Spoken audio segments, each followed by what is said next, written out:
विराट जी, आपका तो नाम भी विराट और काम भी विराट। नमस्कार आप सर। दुबई में से आज समय निकाला और वहाँ तो ये खेल आपका बड़ा तनावपूर्ण रहता है। उसमें भी आपने और अपनी भागदौड़ भरी जिंदगी में अभी जो फिटनेस रूटीन फॉलो करते हैं,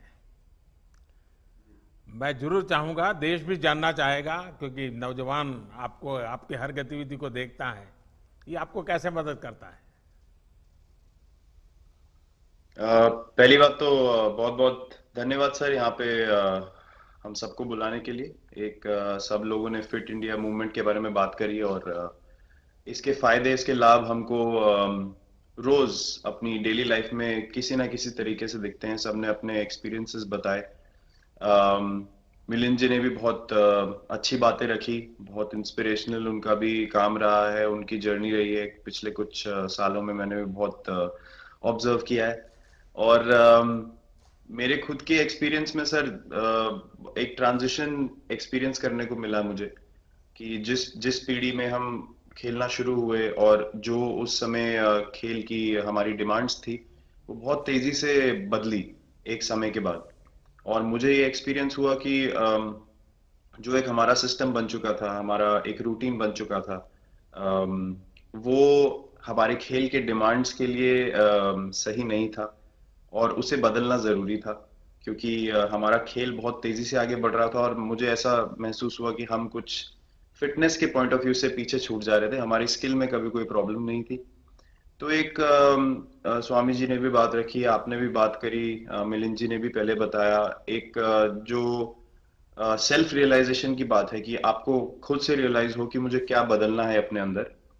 तो मुझे वो एक समय पे खुद भी एक्सपीरियंस हुआ कि नहीं, फिटनेस जो है वो प्रायोरिटी होनी चाहिए। और अगर मैं आपको ऑनेस्टली बताऊं तो पहले खेल को अच्छा करने के लिए फिटनेस मैंने शुरू करी, लेकिन आज अगर प्रैक्टिस मिस भी हो जाए तो मुझे इतना खराब नहीं लगता। लेकिन अगर फिटनेस सेशन मेरा मिस हो जाए या एक्टिविटी मिस हो जाए तो मुझे ज्यादा खराब लगता है। तो इसके फायदे जो हैं तो सर वो सबसे पहले आपको ये जो नया मंत्र जगा, तो दिल्ली के छोले भटूरे का ही बहुत दुखता हुआ होगा। बहुत ज्यादा सर। मतलब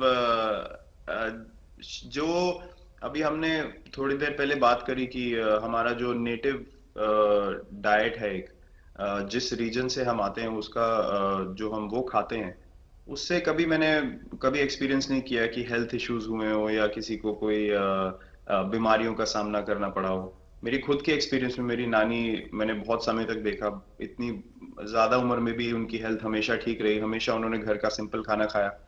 तो मैं जब पला बड़ा तो शहरी खाना, मतलब बहुत ज्यादा बाहर का खाना होता था। खेलने कूदने जाते थे तो आते जाते बहुत सारी चीजें ऐसी खा ली कि जो हेल्थ पॉइंट ऑफ व्यू से अच्छी नहीं है। तो डाइट का भी एक बहुत बड़ा कंट्रीब्यूशन था, जो डिसिप्लिन नहीं था। तो वो फिटनेस, फिजिकल फिटनेस और डाइट दोनों चेंज करना पड़ा सर। उसकी वजह से ही चेंजेस आने शुरू हुए। और मैं इस चीज से इसलिए रिलेट कर पाता हूँ क्योंकि जैसे हमारे खेल में चेंजेस आए, आज की लाइफ की भी डिमांड्स बहुत ज्यादा हो गई हैं, बहुत हेक्टिक हो गई है लाइफ। तो अगर हम अपनी फिटनेस को उस पेस के साथ नहीं रखेंगे, सिंक में नहीं रखेंगे, तो हम पीछे छूटते चले जाएंगे। तो अगर हम लोग अपनी फिटनेस को नहीं इंप्रूव करते तो हमारे खेल में भी आज हम बहुत पीछे छूटते चले जाते। क्योंकि आप सिर्फ अपनी स्किल पे डिपेंड नहीं कर सकते। आपका जो मेंटल स्ट्रेंथ है, वो आपका शरीर कितना तंदुरुस्त है और आपका दिमाग कितना तंदुरुस्त है, उस दोनों का एक कॉम्बिनेशन साथ में चलता है। तो अगर मेरा शरीर सपोर्ट नहीं कर रहा है जो मेरा दिमाग सोच रहा है, तो मैं जो करना चाहता हूँ मैं नहीं कर पाऊंगा। तो मुझे आपके ये छोटे सामने छोटे कैलोरी चेंजेस। कम करने का भी तो चैलेंज रहता होगा और इतना बड़ा काम करने का भी चैलेंज रहता होगा। उसको कैसे हैंडल करते हैं। सर मैंने अभी जो अपने अनुभव में मैंने ये चीज एक्सपीरियंस करी है, वो ये है कि खाने के बीच में समय देना बहुत जरूरी है। हम लोग बहुत बार खाते हैं और फिर बड़ी मील के बाद वो छोटा छोटा खाते चले जाते हैं पूरा दिन। तो वो जो हमारा सिस्टम है, उसको कहीं प्रोसेस करने का मौका ही नहीं मिलता खाने को, और रात तक हम खाते चले जाते हैं। तो मैं जब छोटा भी था तो 11:30 12 बजे डिनर हो रहा है, उसके बाद मीठा खा के एकदम सो गए। कुछ एक्टिविटी नहीं, कुछ उसके बाद वॉक नहीं। तो आई थिंक ये छोटी छोटी चीजें जो है जो बहुत मैटर करती हैं कि आप अपने अंदर के सिस्टम को भी कितना समय दे रहे हैं उस खाने को प्रोसेस करने के लिए जो आप खा रहे हैं। तो उसके लिए अवेयरनेस बहुत जरूरी है कि आप किस वजह से कर रहे हैं। आप अपने आप को ओवरऑल फिट रखने के लिए कर रहे हैं या फिर सिर्फ वेट लॉस के लिए कर रहे हैं, जैसे अभी रुजुता जी ने बोला। तो प्रायोरिटी बहुत जरूरी है अपने दिमाग में कि आप आपकी इंटेंशन ठीक होनी चाहिए, फिर अकॉर्डिंगली आपके रिजल्ट्स भी वैसे ही आएंगे बाहर। मैंने सुना है कि इन दिनों टीम के लिए एक योयो टेस्ट हो रहा है। क्या ये कैप्टन को भी ये योयो टेस्ट करवाना पड़ता है कि आपको छुट्टी होती है? और योयो टेस्ट होता क्या है? क्या क्या क्या करना पड़ता है? सर, टेस्ट ये बहुत जरूरी था फिटनेस पॉइंट ऑफ व्यू से। अगर आप ग्लोबल फिटनेस लेवल्स की बात करें तो बाकी टीमों से हमारा लेवल अभी भी कम है, और हम चाहते हैं कि वो लेवल हम ऊपर लेके जाएं, जो एक बेसिक रिक्वायरमेंट है। आज की डेट में हम लोग फोकस करते हैं कि जैसे T20 मैच हो गया या वनडे मैच हो गया, वो एक दिन में खत्म हो जाता है।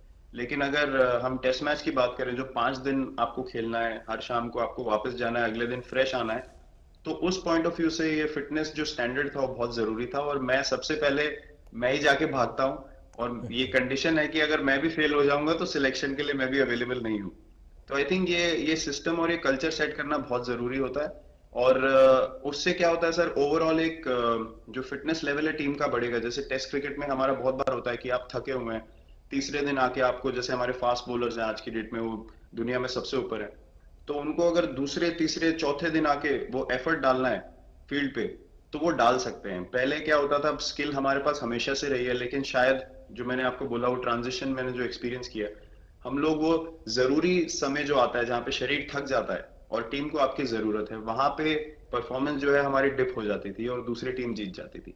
आज की डेट में हमारी फिटनेस की वजह से हम वो जरूरी समय में उस चीज को कैपिटलाइज कर पा रहे हैं और हमारे रिजल्ट्स उसी तरीके से आ रहे हैं। तो एक एक sir benchmark I think elite sports में होना जरूरी है, उससे एक फिटनेस विराट कल्चर जी, बना। मैं देख रहा हूं कि आपका टाइम मैनेजमेंट तो है ही है, लेकिन फिर भी आपकी एक्टिविटी इतनी नजर आती है ना, मैं भी कभी कभी फॉलो करता हूं।